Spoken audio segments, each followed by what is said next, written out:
Hello! We are currently tucked into a manor house in Wales with a bunch of bookish friends for our Readers' Weekend at Trevor Hall. Since it is spooky season, the best season of the year. Yep. We are sharing our previous episode of the Library of Lost Time all about Gothic literature. It was so much fun. I got to get nerdy about what makes the Gothic so Gothic and recommend many books that are great to read this time of year. So grab yourself a candelabra and enjoy the show. Here it is. Coming up, a gripping police procedural set at a British boarding school. A story about being the heir to a villain's empire. Plus our distraction of the week. I'm Mel. I'm Dave. This is the Library of Lost Time. I'm going backlist today. Are you? I am. What do you got? It's called The Murders at Fleat House by Lucinda Riley. The book opens with a foreword. It's a letter written by the author's son that explains his mom died in 2021, and this book came out the following year. Okay. Lucinda Riley is best known and beloved for her books in the Seven Sisters series.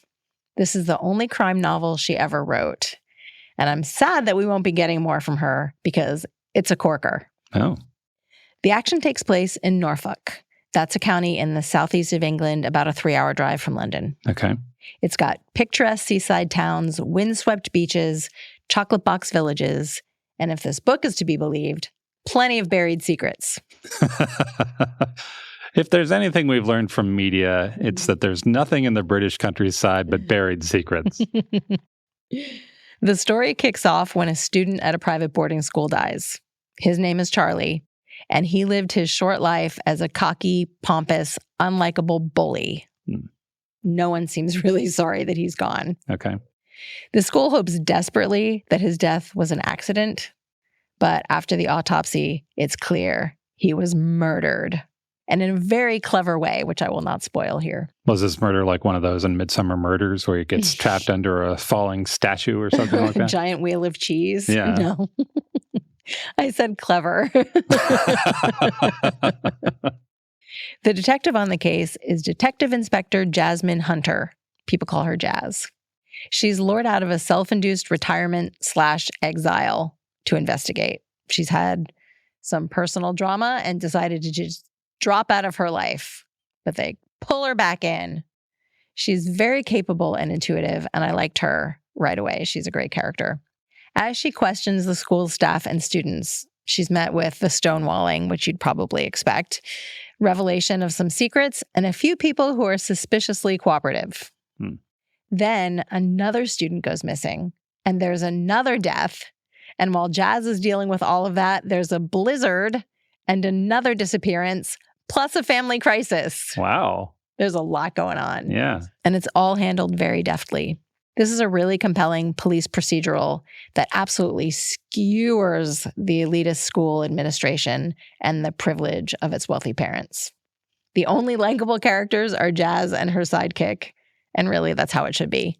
I want my British boarding school murder mysteries populated with posh, entitled suspects and spoiled teenagers. Sure. This book delivered. It's The Murders at Fleat House by Lucinda Riley. And if you wanted to pair it with another boarding school crime, I also love very deeply Well Schooled in Murder by Elizabeth George. That one is set at an equally stuffy school in Sussex. John Scalzi is a science fiction author. I've read a few of his books. The thing I like about his work is that it tends to be character first. He writes about regular people getting into the extraordinary circumstances that science fiction allows. So, for instance, in his first book, he took a 75-year-old retired advertising copywriter, put him into a scientifically modified body, the body of his youth and then some, and threw him into a far distant galactic conflict. Jeez. Yeah. And you discover, along with the old man, how the experience would be extraordinary and bizarre and sometimes funny. That book is called Old Man's War. It was nominated for a Hugo and became the first in a 6-book series. I read about half of that series and I really enjoyed them, and I don't know why I haven't read the second half. John Scalzi's latest is just out. It's called Starter Villain. And again, we start with a guy you might know. His name is Charlie. Charlie's a down-on-his-luck reporter who's now working as a substitute reporter in the Midwest. He wants to get a loan to buy his local bar. That seems unlikely. And then he finds out that his uncle has died. And his uncle has left him some money, a lot of money, really, along with some problems. Because his uncle was a villain. Ooh. A James Bond level villain. He has a lair in a volcano. No, he doesn't. And talking dolphins and satellite Stop lasers. it. Yep. And many, many enemies, many colorful enemies. And now that whole world is now Charlie's. That's amazing. Yeah. So Charlie has now found himself in the middle of Evil Incorporated. This book could reasonably be called a romp. It's lighthearted and has some great dialogue and action bits and a few things to say about the hyper-wealthy. If you're looking for a fun, over-the-top read, take a look. This is Starter Villain by John Scalzi. There is also an audiobook. It is narrated by professional geek Will Wheaton. Oh, that sounds so good. Yeah. And now our distraction of the week. I toss around the term Gothic a lot on our show. And books with Gothic elements are among my favorite things to read. Yeah. But what is Gothic exactly? People have opinions. I have uninformed opinions about what Gothic is. Cool. We'll talk about them. Yeah. So today, in honor of Halloween being just a few days away, I thought we could delve into the shadowy corners of Gothic literature.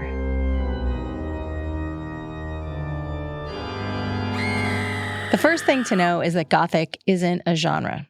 It's an aesthetic that can be applied to just about any story in any genre. Yeah, so there's Gothic romance and Gothic horror and Gothic sci-fi and Gothic literature. Gothic is icing on the genre cake. Delicious buttercream with a couple of drops of food coloring in it so it's black. There's a fair amount of debate in the literary world and on YouTube and Bookstagram about the definitive elements that make something Gothic. Okay. So I'm going to share what I think. All right. A work doesn't need to have all of these to be Gothic, but to me, the first three are very important. Okay. The most obvious, and my personal favorite, is the castle. There must be a strong sense of place, preferably in some kind of building that's so vividly described and central to the plot, it becomes a character in its own right. Okay. So not necessarily a castle. Not necessarily a castle. I'm using that term loosely here. Right. It can be an English manor house, a big apartment building. Think of the apartment building in Rosemary's Baby. Right. A theater, a ship at sea. All of these can stand in for a castle in defining the Gothic. Okay. And you could probably think of more examples. Sure. In classics like Jane Eyre and Wuthering Heights, you've got manor houses that hold dreadful secrets, and that drives the action. In Plain Bad Heroines by Emily M. Danforth, the setting is a creaky old boarding school on a sea cliff. And The Historian by Elizabeth Kostova is set in dusty archives and mountaintop abbeys across Europe. So in the movie Alien, where Sigourney Weaver is hunting down the xenomorph, the spaceship, creaky, dark, greasy spaceship counts as a castle. Exactly. Okay. Related in my mind to this foreboding, let's call it edifice, is a sense of isolation or confinement. So a house party in the country is fun until everyone realizes they can't leave. Then it's terrifying. Right. Maybe you're prevented from leaving because a villain is holding you captive. Maybe there's a murder and the investigating detective requires everyone to stay put. Maybe there's an end-of-the-world natural event like a hurricane or a snowstorm. Maybe the action takes place on an island. Whatever the reason, the characters are cut off from the rest of the world. A great example of this in a modern Gothic novel is The Guest List by Lucy Foley, that's set at a wedding on an Irish island that nobody can get off of.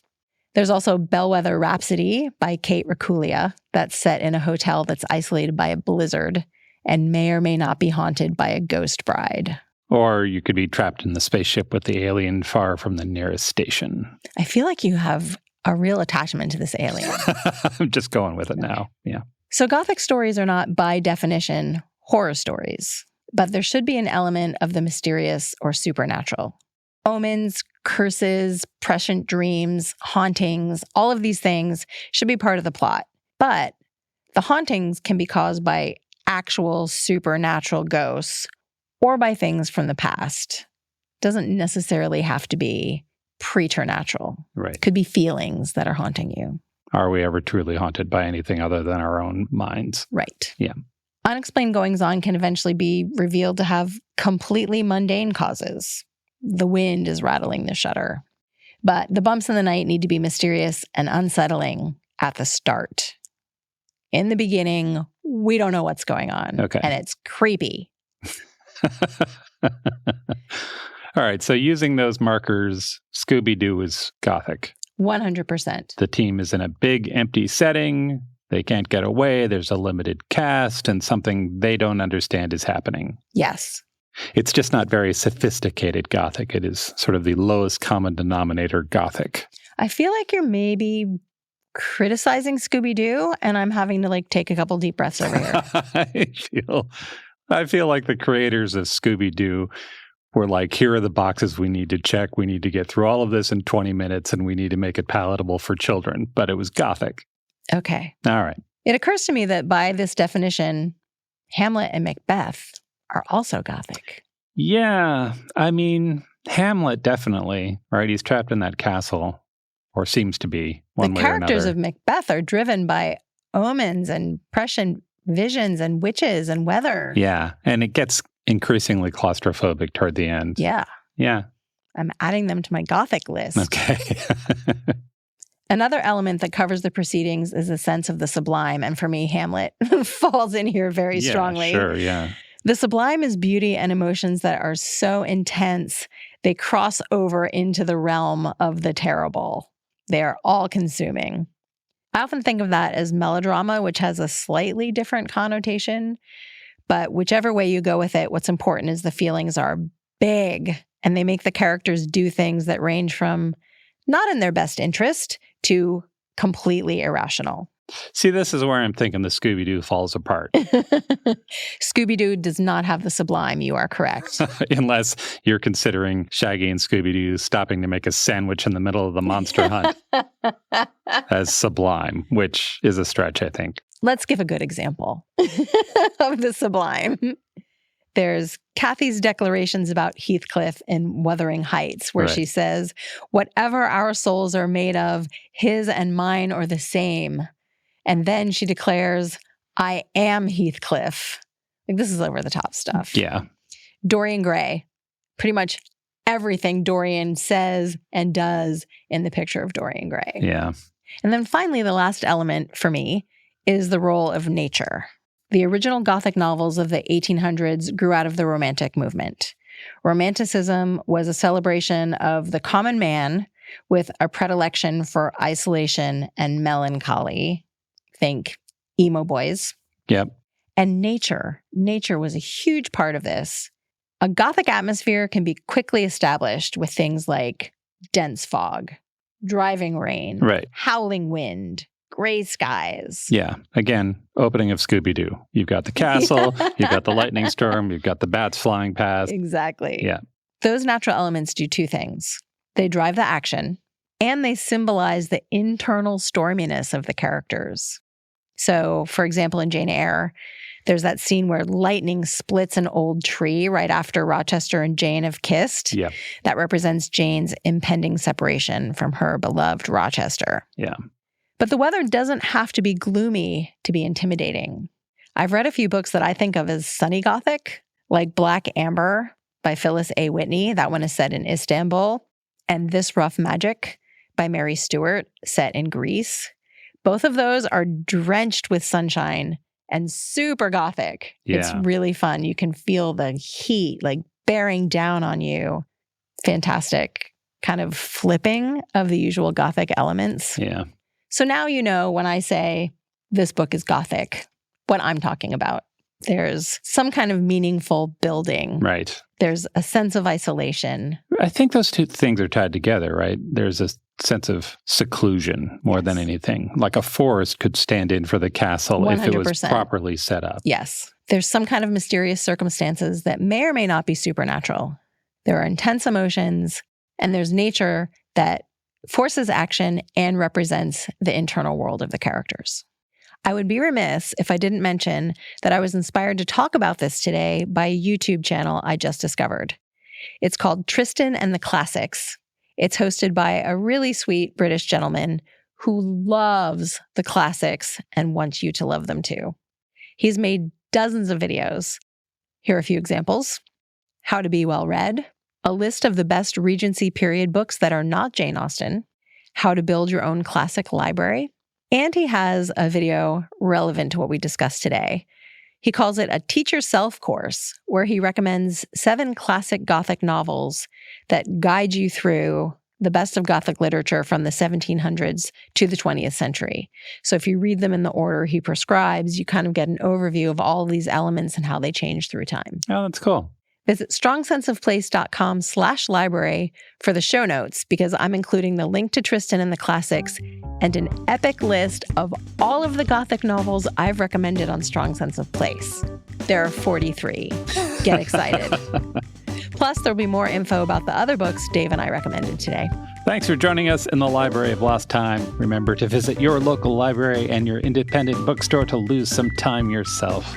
Stay curious. We'll talk to you soon.